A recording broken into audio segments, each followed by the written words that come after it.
Day 36. O Pedrouzo to Santiago.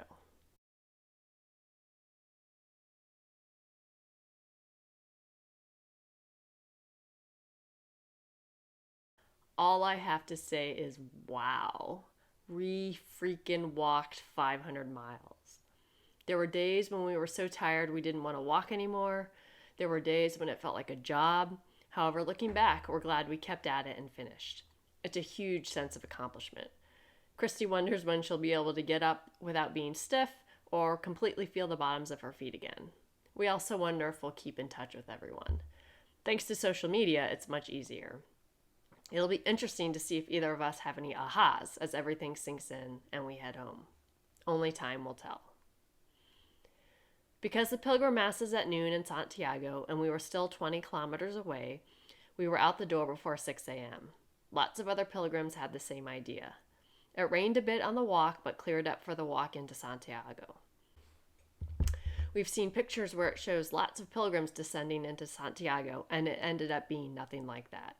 It was actually quite anticlimactic. We walked into Santiago and then had to walk through the entire town to get to the cathedral. We kept thinking that at any moment there would be cheering in the streets for us. After walking 500 miles, it seemed like it would have been appropriate. We didn't even really get very many buen caminos from the locals. They're just going about their daily lives, which involves seeing lots of pilgrims every day. While making our way through town, we ran into Doris. We hadn't seen her in a few weeks, so it was great to see her. She had been in Santiago for a few days already. It seemed like forever to get to the cathedral, and we're not sure whose idea it was to make cobblestone streets, but they are so hard on your feet when you've been walking and walking and walking. Clearly, the road makers haven't walked the Camino. As we neared the cathedral, Liz and Alex and their crew of about 10 were standing there cheering everyone on. It was exactly what we needed and very much appreciated. Then it was on to the pilgrim office to get our Compostelas and check our bags before heading in for the noon pilgrim mass. We barely made it, and by the time we got into the cathedral, all of the pews were taken, so we had to make do with sitting on the pillars.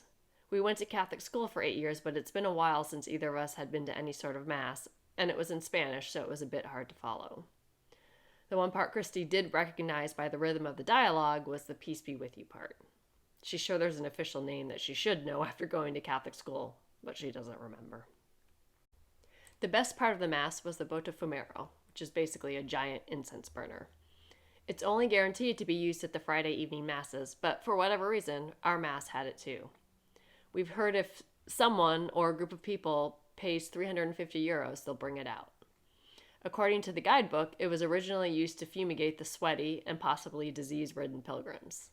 It was amazing to see how high it swung. It was almost to the ceiling, and in a cathedral, that's incredibly high. After Mass, we shopped for souvenirs and just wandered around. It was fun to see everyone and shared lots of congratulatory hugs. It was like a reunion because we saw people we hadn't seen in days or even a couple of weeks. And we had the best lunch. We found an Italian restaurant and ordered some pizza and pasta. It was delicious. Towards the end of our meal, a couple from California sat down next to us.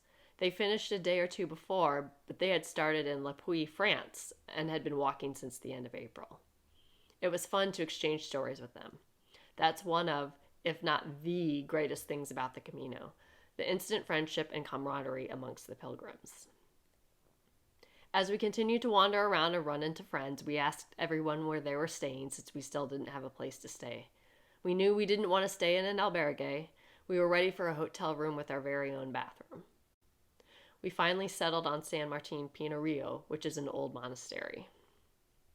After getting settled into our room, we headed back out for more wandering around and ran into Philip, Herman, and Ruth from Holland and Germany. So we went and had dinner with them. Okay, we had wine and snacks, so it didn't really qualify as dinner. We shared a lot of laughs. It was midnight by the time we went to bed, which is incredibly late compared to the past 5 weeks. Buen friggin' Camino.